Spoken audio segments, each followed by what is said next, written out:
My name is Regina Dumas. I am the owner and manager of Cuffie River Nature Retreat.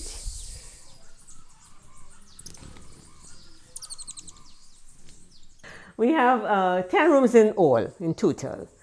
8 of them are what we call standard rooms, which is the size of this one. So we do have single rooms. So if you want single occupancy, we give you a rate, but it will be the double room that you'd be in. Each room has its own private shower and everything, and a little veranda, to look out onto nature, and sitting chair, and we give each room a tea, coffee, and water tray. And we boil all of the drinking water, so every day we change the water in the flask. The rooms also come with a ceiling fan. And if you notice, we have ventilation on both sides of the room, front and back, which can be opened out because we want to sort of bring nature in so you can see the mountains and so on. And each room has its own private balcony. We have 8 rooms the size of this one.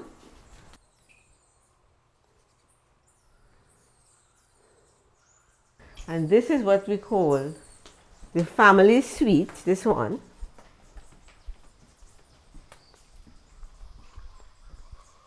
This one accommodates families. It has 3 double beds, as you can see.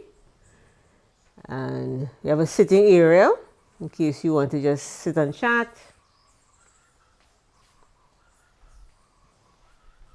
And again, your private balcony, ceiling fan, more windows so you can open up. You can have 3 sides of the property can be seen from this room. This is a library area. And over here you have a sun deck. If you want to sun themselves, get a tan.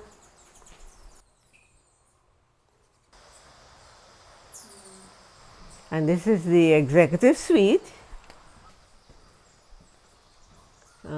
With a super king size bed. It's the same as the family suite downstairs, but it has just a super king because only couples would be staying here.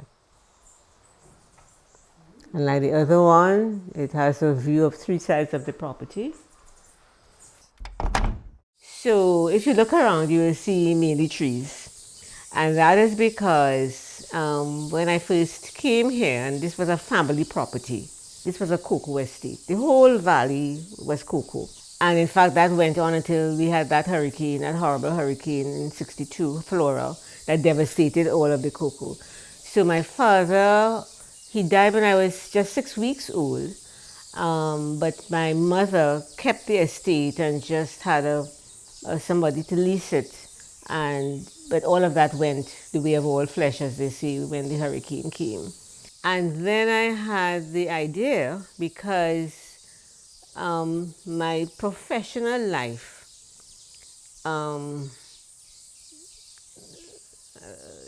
had taken me to various islands in the Caribbean and to various countries as well. And the focus of my work, as it turns out, was rural development. And because over time I recognize how beautiful the rural areas are and wherever, and how much potential the rural areas have, I thought I would like to do something on my own in that regard. And I didn't even remember here because I'd never been here. I was thinking of some place in Sangre Grande or somewhere rural in Trinidad until my sister reminded me that we had this land here. And luckily for me, the man who used to be my father's foreman was still alive. So I called him, and he was in touch with my mother. I called him and told him I wanted to see the place, see what it was like. And we arranged, the visit, and I came. And we walked all the way down. And there was no bridge. So when we got to the other side of the river, I remember standing there and looking across and saying, this is what I want. Because it just opened up before me. I just knew that this is what I wanted to do. So we walked through the river because there was no bridge. And I could just look around and so on. But what it meant was that I was now able to to create, exactly what I wanted, in terms of the dream that I had in my head, or the vision I had in my head. It's sort of far from the madding crowd, because I wanted to create a space where people could just relax and delve into nature and just enjoy, themselves and what nature has to offer. Well, the food part is very important to me. And what we do, we serve, it has to be local, and it has to be natural. So nothing comes out of a can here, nothing. Absolutely nothing. The juice is fresh local juice that we serve. We make our own bread, and we make whole wheat bread.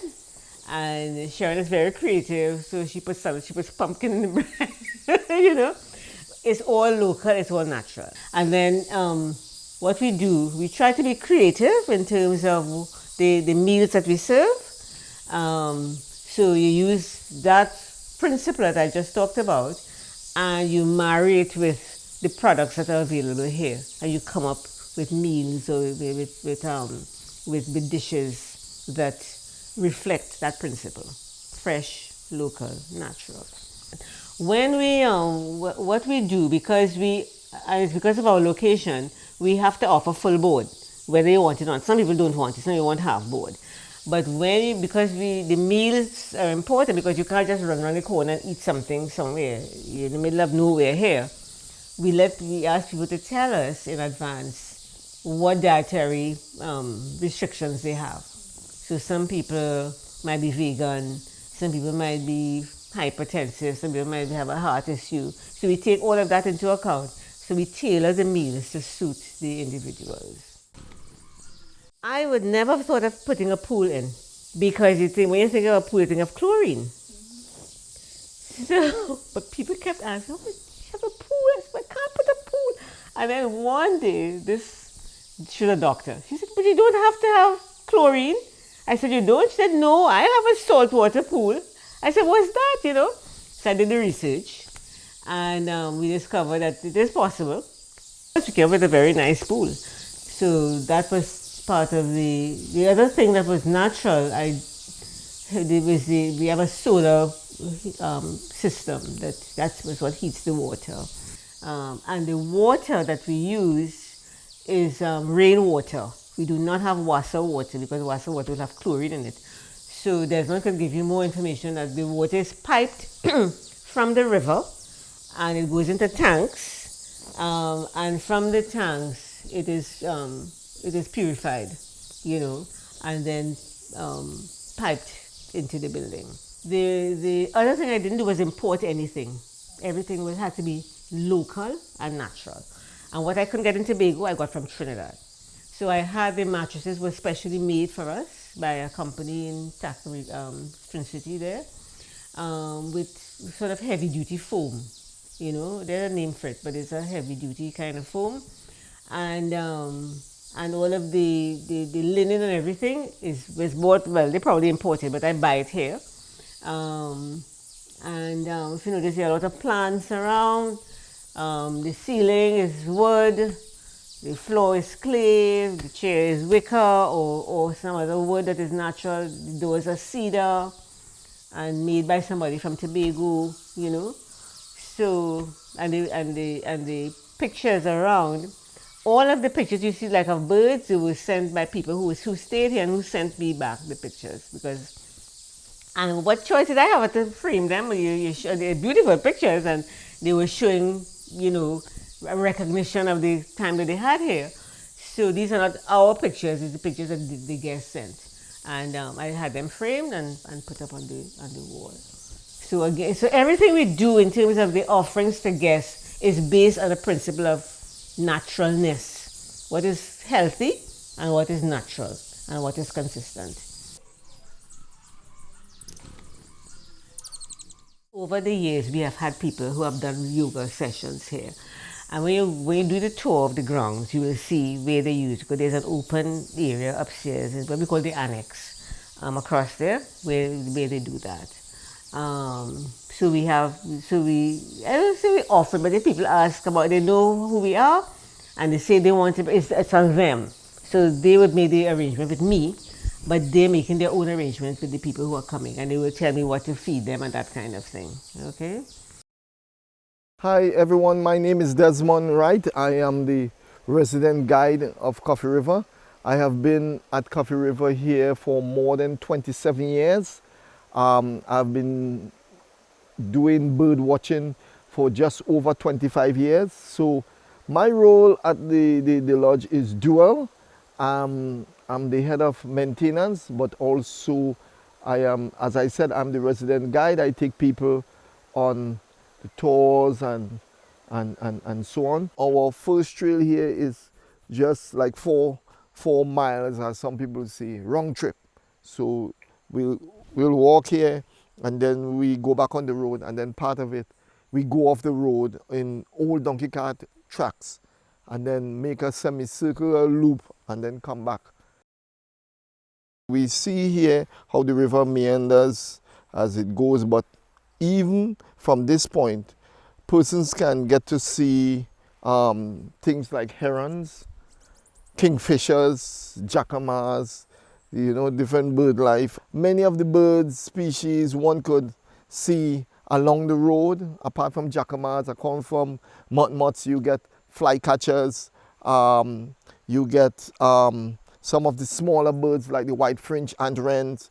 We have 4 hummingbirds species on the feeder there now, but by the time next month we'll have 2 more, which is the ruby topaz and the black-throated mango. So that's all about Cuffie River and everything that goes with it.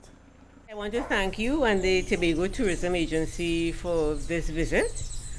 I am certainly confident that it will bear fruit, and it was indeed a pleasure showing you around, giving you a bit of the history of how Cuffie River Nature Retreat came into existence, and I am pretty sure that the marketing that you and your associates will do will bear fruit.